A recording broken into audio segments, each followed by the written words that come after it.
Hello children, welcome to असा education. आज हम कर रहे हैं chapter 10 India after independence, grade 8 से हिस्ट्री बुक, और इसके क्वेश्चन आंसर्स और एक्सरसाइज को हम इस वीडियो में डिस्कस करेंगे।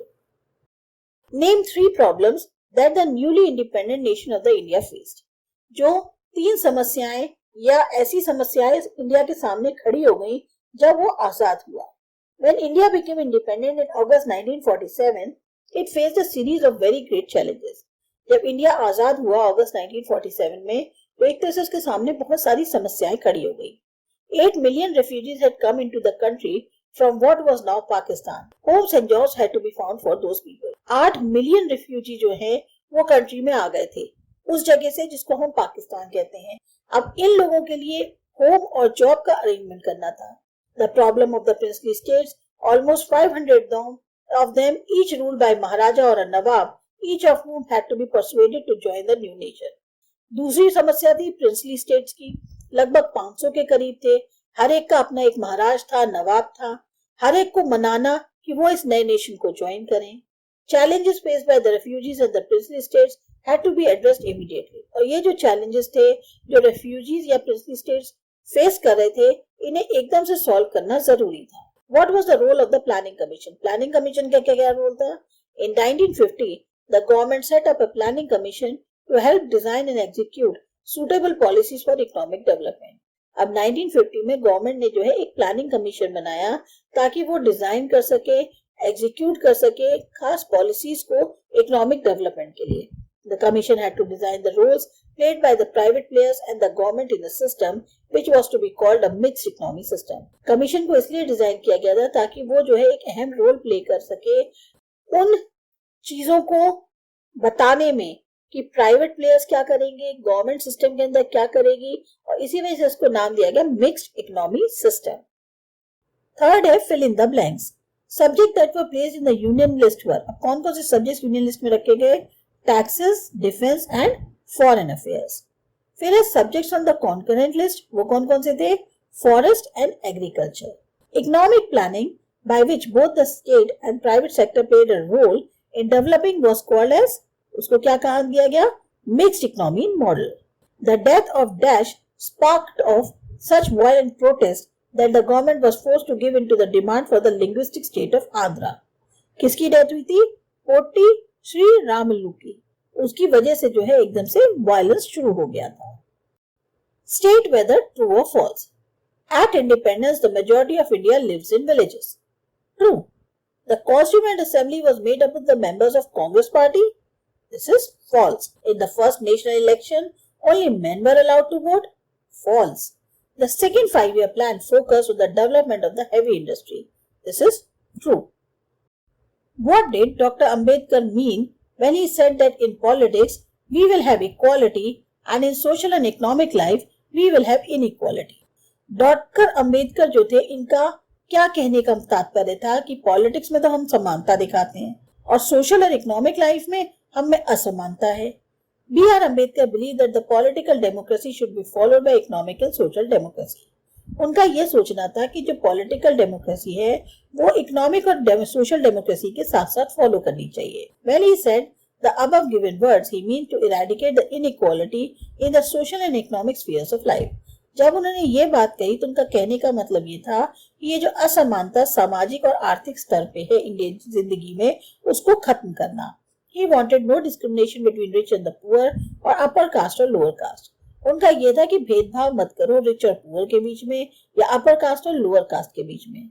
According to him, only when the democracy touches all the spheres of people's life, we call it as a true democracy. उनके अनुसार अगर डेमोक्रेसी लोगों की जिंदगी के हर एक पहलू को टच करती है तभी हम उसे सही मायने में डेमोक्रेसी कहते हैं। After independence, why was there a reluctance to divide the country on linguistic lines? Independence के बाद क्यों ऐसा हिचक हो रही थी कि कंट्री को लिंग्विस्टिक बेसिस पे डिवाइड ना किया जाए? Both prime minister Nehru and deputy prime minister Vallabhbhai Patel were against the creation of linguistic states. दोनों ही, चाहे प्राइम मिनिस्टर जवाहरलाल नेहरू या जो deputy prime minister Sardar Vallabhbhai Patel थे, वो लिंग्विस्टिक के आधार पर यानी लैंग्वेज के आधार पर स्टेट्स के क्रिएशन के खिलाफ थे। After the partition, Nehru said disruptionist tendencies had come to the fore. To check them, The nation had to be strong and united. Partition के बाद नेहरू ने कहा कि भाई ये जो एक डिस्ट्रप्शन क्रिएट करने की टेंडेंसी है ये आगे आ रही है, इनको कंट्रोल करने के लिए नेशन को स्ट्रॉन्ग और यूनाइटेड होना जरूरी है. India had already be divided on the basis of religion. अब इंडिया पहले ही धर्म के आधार पर डिवाइड हो चुका है. Despite the wishes and efforts of Mahatma Gandhi, freedom had not come to one nation but to two. जो महात्मा गांधी के कोशिशें थी, उनकी जो इच्छाएं थी, उसके विरुद्ध फ्रीडम तो मिला पर एक ने ही दो नेशंस को. Give one reason why English continued to be used in India after independence. अब एक कारण बताइए कि इंडिया में इंग्लिश तब भी इस्तेमाल हो रही थी जब इंडिया को आजादी मिल गई. Many Congress members believe that the English language should leave India with the British rulers. बहुत सारे कांग्रेस मेंबर्स का ये मानना था इंग्लिश लैंग्वेज को इंडिया को छोड़ देने चाहिए, यानी ब्रिटिशर्स गए तो इंग्लिश भी चली गई. According to them Hindi should English place. Hindi जो है वो इंग्लिश की जगह आ जाए. However, those who did not speak Hindi were of a different opinion. और जो लोग हिंदी नहीं बोल सकते थे उनका सोचना अलग था. Speaking in the assembly, T.T. Krishnamachari conveyed a warning on the behalf of the people of South, some of whom threatened to separate from India if Hindi was imposed on them. अब assembly में बोलते वक्त जो TT. Krishnamachari थे उन्होंने ये बात कही, एक तरह से साउथ के लोगों की तरफ से उन्होंने वार्निंग दी, जिसमें से कुछ ने ये धमकी भी दी कि वो इंडिया छोड़ देंगे अगर हिंदी उन पर ला दी गई. A compromise was finally arrived at, namely that while Hindi would be the official language of India, English would be used in the courts, the services and communications between one state and another. एक फिर compromise किया गया कि हिंदी जो है उसे official language बनाया गया इंडिया की, और इंग्लिश का इस्तेमाल जो है कोर्ट्स में होगा, सर्विसेज में होगा या कम्युनिकेशंस के दौरान किया जाएगा एक और दूसरे स्टेट के बीच में. How was the economic development of India visualized in the early decades after independence? जो इकोनॉमिक डेवलपमेंट यानी आर्थिक विकास जो इंडिया का था उसे कैसे देखा जा रहा था जो शुरुआती के दशक थे इंडिपेंडेंस के बाद. There is a free press as well as an independent judiciary. Press free होगी और जुडिशरी इंडिपेंडेंट रहेगी. The fact that the people of India speak different languages or practice different faith has not come in the way of national unity. एक जो बात है, जो तथ्य है कि लोग इंडिया में भले ही अलग लैंग्वेज बोलते हो, अलग अलग चीजों को प्रैक्टिस करते हो, विश्वास अलग हो, पर तब भी नेशनल यूनिटी के वो रास्ते में नहीं आए. Some parts of India and some group of Indians have benefited a great deal from the economic development. कुछ हिस्से इंडिया के या कुछ ग्रुप्स जो इंडियंस के थे उनको बहुत ज्यादा फायदा मिला इस इकोनॉमिक डेवलपमेंट से. They live in large houses and dine in expensive restaurants, send their children to expensive private schools and take expensive foreign holidays. अब वो बड़े बड़े घरों में रहते हैं, बड़े बड़े महंगे होटलों में जाते हैं, रेस्टोरेंट्स में खाना खाते हैं, अपने बच्चों को बहुत ही महंगे प्राइवेट स्कूल्स में पढ़ाते हैं, महंगी महंगी फॉरेन ट्रिप्स पे जाते हैं. At the same time, many others continue to live below the poverty line. वहीं कुछ ऐसे थे जो पॉवर्टी लाइन से भी नीचे रह गए. Housed in urban slums or living in remote villages on lands that eat little, they cannot afford to send their children to school. अब जो शहरी स्लम्स में रहते थे या गांव के बिल्कुल अंदरूनी इलाकों में रहते थे, उनकी जमीन में पैदावार बहुत कम होती थी, उनके पास इतना नहीं था कि वो अपने बच्चों को स्कूल भी पढ़ने भेज सके. Who was Meeraben? Find out more about her life and her ideas. Meeraben was the follower of Mahatma Gandhi. Mahatma Gandhi की वो फॉलोअर थी. She was greatly impressed by the ideas, philosophies and the ways of working of Gandhi. बहुत ज्यादा प्रभावित थी, उनके जो विचार थे, उनके आदर्श थे, जिस तरीके का गांधी जी का काम करने का तरीका था.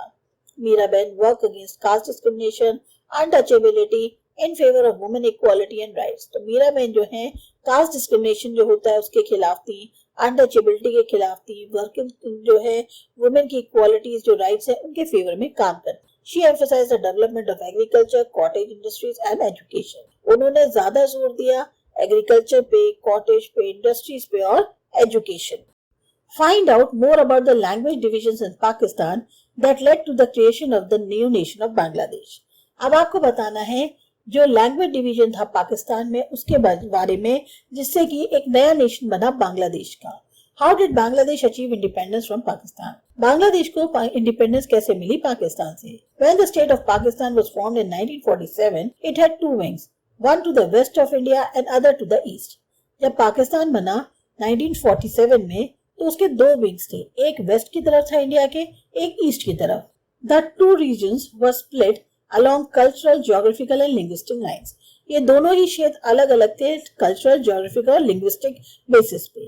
In 1948, the government of Pakistan ordained Hindu as a sole national language, which sparked extensive protests among the Bengali-speaking majority of East Pakistan. 1948 में गवर्नमेंट जो पाकिस्तान की थी उसने कहा उर्दू जो है वो हमारे यहाँ की नेशनल लैंग्वेज रहेगी अकेली, जिससे जो बंगाली स्पीकिंग मेजोरिटी थी ईस्ट पाकिस्तान की वो बहुत ज्यादा विरोध में आ गई. The Bengali language movement of 1952 was the first sign of friction between the two wings of Pakistan. अब ये जो बंगाली लैंग्वेज आंदोलन हुआ 1952 का, ये एक तरह से मेन साइन कह सकते हैं लड़ाई का था दो विंग्स जो पाकिस्तान के थे उनके बीच में. This movement was a political effort in then East Pakistan which advocated the recognition of Bengali language as an official language of Pakistan, Bangladesh. Of Pakistan. जो मूवमेंट था ये एक तरह से पॉलिटिकल तौर पे कोशिश करी गई थी उस समय के ईस्ट पाकिस्तान की, जिसमें वो ये कह रहे थे कि बंगाली लैंग्वेज को भी रिकॉग्निशन दो एक ऑफिशियल लैंग्वेज तौर पे पाकिस्तान के अंदर. Bangladesh was a part of Pakistan before it came into existence. और बांग्लादेश भी पाकिस्तान का हिस्सा था अपनी एग्जिस्टेंस में आने से पहले. The culture was entirely different from that of West Pakistan. अब इनका कल्चर बिल्कुल अलग था वेस्ट पाकिस्तान से. Due to major differences it broke up from Pakistan and emerged as an independent Bangladesh in 1971 after a bloody war.